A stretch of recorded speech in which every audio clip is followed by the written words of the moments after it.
Hello everybody and welcome to another video. A bit of a late post today because I was waiting for two special teaser videos that were released during the WTS qualifiers. The World Tournament Series. This is a big PvP tournament that will be hosted in NA. The last one was a few months back in China. Anyway, teams today were competing. There were live streams from Gw2 for most of the day, many hours. Both EU and NA side, people competing to see who would actually be flown out and get to go to compete in this thing. But what ArenaNet also did was they said that at some point during the EU stuff and at some point during the NA stuff, they would give us some teaser clips of the new PvP game type, Stronghold, that's come into the game. This is the thing that they announced at Heart of Thorns. This is the same thing that Colin Johansson can be very recently quoted as saying, I prefer this to Conquest, the thing that really I've got my eye on, as Conquest has been a bit lackluster for me lately. So it's very exciting to see exactly what came out. The trailers themselves, unfortunately though,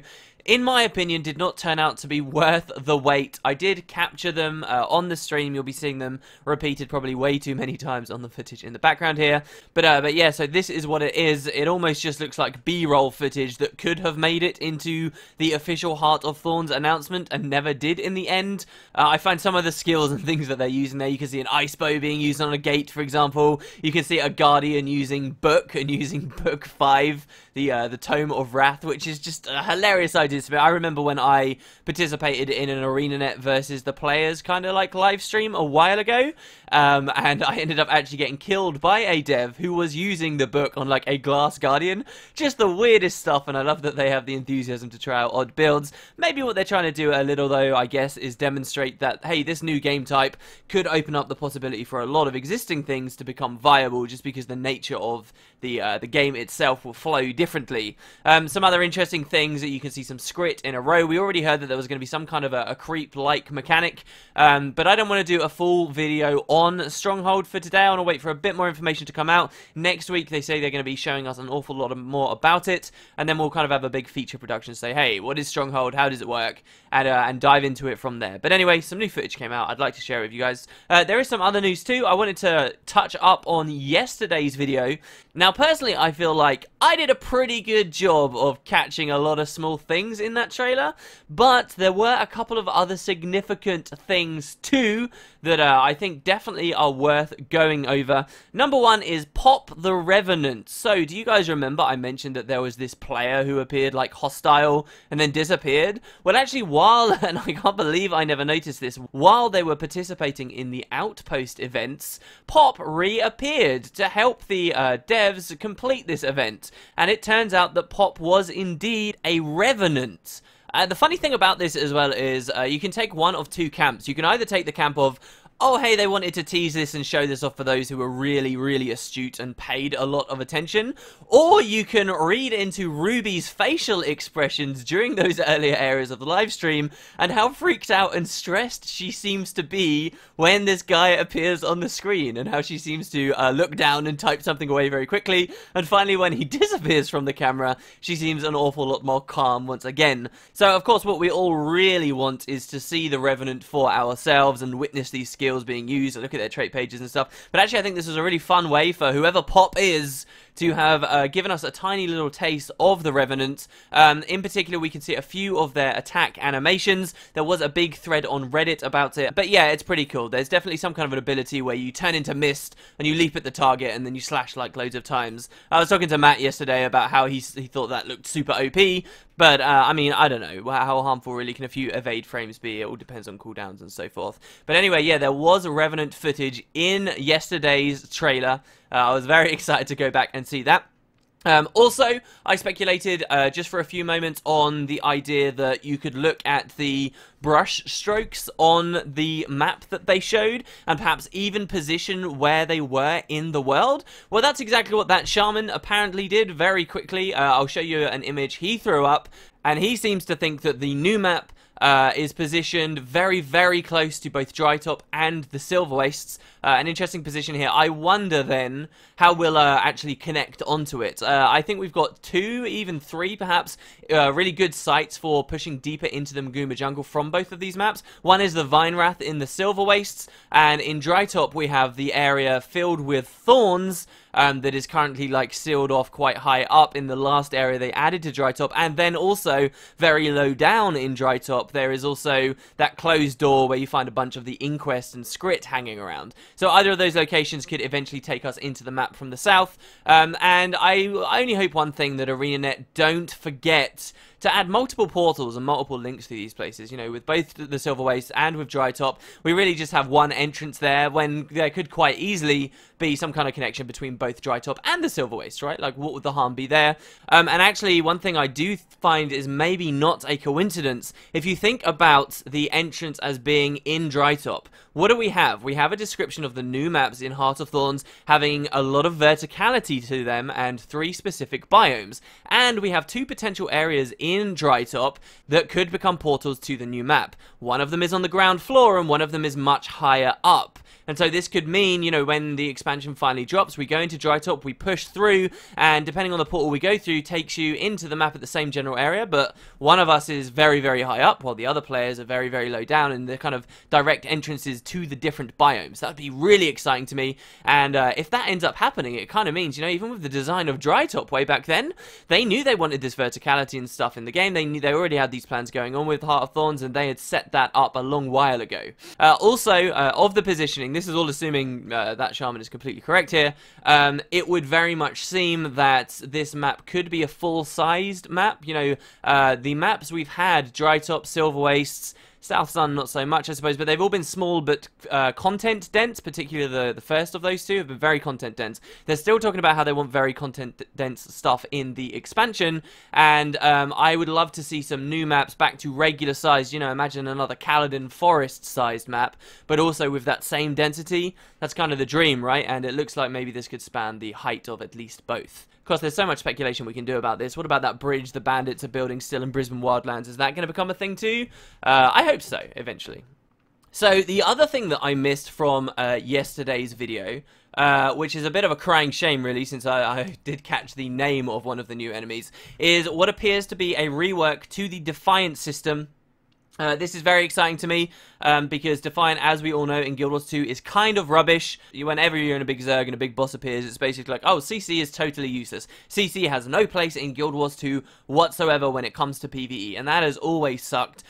So the reason why we think that this could be a rework to the Defiant system, rather than some kind of new armor mechanic that will interact with masteries, you know, maybe this is some kind of armor you can strip through once you've learned some special combat abilities from the Itzel. The reason I believe this is a part of the Defiance system is because we do see the unshakable icon right there next to this new teal bar that is appearing below this enemy's health bar.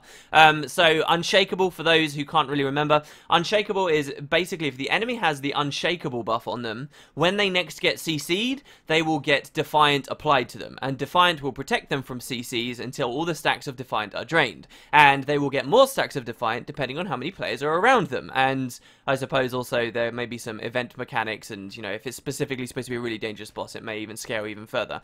But that's the way Defiant currently works, and it pretty much means someone's going to get the first CC, and then he's going to get like 50, 70 stacks of Defiant on him, and that's it. No one's ever going to CC that enemy again. It will be dead long before all of those get stripped down. Now we have a bar.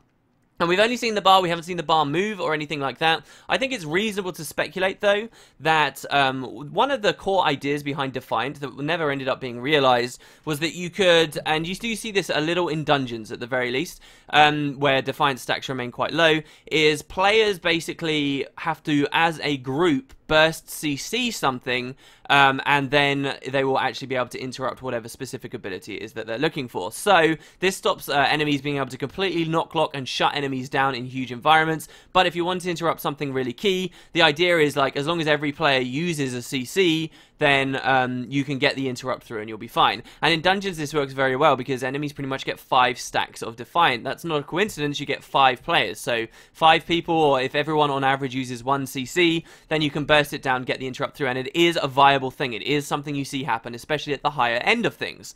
However, in Giant Zergs, you cannot rely on all 70 people to do this. It is pretty much just broken. This idea of having to everyone burst the enemy to get some CC going could actually start working with this new system. I believe the way it will work is, let's say you're in a big Zerg. Maybe there's like 50 people. You're in a big Zerg. And you're with 2 of your friends, and you and your 2 friends all say together, alright, let's all CC right now. And because you 3 did, like, all at once, just 1 CC, that bar is suddenly going to chunk down, and then it's probably going to start climbing back up at a reasonable speed. But then all 70 people in the Zerg have seen, wow, some progress was just made on the Defiant there, and then they might all decide, right, yeah, I want to do it as well. And so suddenly, because it's so obvious to everyone that some kind of CC just went through, everyone else now remembers, oh, hey, yeah, I've got my skill 4 on my longbow. You know, Rangers use that on cooldown anyway, which is stupid. But people will remember what CCs they have, and maybe then everyone will burst it down. And because you can see that bar getting low, I actually think psychologically this will work very well. And it still addresses the issue of people not just being able to completely stun down and knock lock enemies and completely shut them down, but it should work on a large scale and even on a small scale, allow people to actually get interrupts through on enemies when they want them. And I do think this is very important. The Defiant rework is incredibly important, not just because people hate the current implementation of Defiant, but once they've got Defiant working well, using this new bar system, perhaps, if this is its implementation, that's just pure speculation on my part, but once they do have this, it allows them to create a lot more interesting and engaging encounters. Interrupts can actually be a really fun element of gameplay that can add a lot of skill cap, especially on a big Zerg level, but we just don't see it in Guild Wars 2. If this starts working, that allows the developers to design some great stuff, and they've already said that creating more dynamic, engaging, different encounters is big on their list. This is the kind of thing that they're doing to the game that will actually open up those opportunities for them. And so I'm excited about it. Hopefully they'll talk about it at some time. I can kind of see why this wouldn't have been talked about, you know, as one of the big things that when they were on stage. But, you know, a blog post about this would go a very long way. Maybe in conjunction with a bunch of other small core mechanical changes to the game. That'd be fantastic. And of course, I think another big thing on many of our minds is if they change this, we don't just want to see this for Heart of Thorns stuff. If they get this right, this can apply everywhere. Game-wide, it can apply everywhere. And these are the kinds of things that expansions can bring that actually change Guild Wars 2 for the better in all formats, in all those old dungeons that we don't really care about, in all the old fractals and so forth. So, very exciting, and I'm a little bit miffed that I missed it, unfortunately. So back to Stronghold. I don't really have too much more to say for this video, but over on Reddit, one of the devs was in fact talking about it. Some people were discussing the idea of how many players the Stronghold game type will be supporting. Now, we had a quote a while ago that Stronghold will function just like Conquest does at the moment, in that if you were in a HoT join environment, you can absolutely go in there with just 3v3, or you can go in there with 8v8. They're not going to stop you, right? They don't limit you like that. But when it comes to actually queuing in, when it comes to tournaments, when it comes to like arena style stuff, they're not 100% decided on what that number will be yet. They say that beta testing is going to be incredibly important to them for honing in on that, and this is the kind of thing where they'll put it into the community's hands, and the community will find out what's most fun, and the community will end up figuring out what that best format is, and then ArenaNet will endeavor to support that as best they can. That said, though, that was an old quote. At the same time, today it has been announced that the maps have been designed, or they are currently being tested as a 5v5 format. Now, I've seen a few comments from people saying that they'd much rather it go up to 8v8, just like Guild Wars 1 GVG, or even 10v10. I have to say, personally, I can kind of see the allure of that. I think 5v5, though, is the absolute sweet spot. I think it's a sweet spot for casual people trying to form teams of their own. They only have to find 4 friends, and regularly they only have to find 4 other people. The more players you add to a team, the harder it is for people to find like a solid core group that they will be playing with consistently. And also, I find Guild Wars 2 very quickly becomes incredibly difficult to follow. PvP is already so hard to follow because of skill effects and ridiculous stuff. I think if they push that number too much higher, it's going to become an even harder, even worse spectator sport for us. Not even just in terms of visually, but also I think 5v5 is nice because it allows people as fans of like a certain team. Let's say that Guild Wars 2 did, you know, actually vie for esports once again. If you go too high, if you go 8v8, 10v10, people aren't going to remember remember 20 different names. That like drama that you get, that connection you feel to star players, all becomes a lot more dilute if you have so many more players. So I actually still like the idea of it staying 5v5.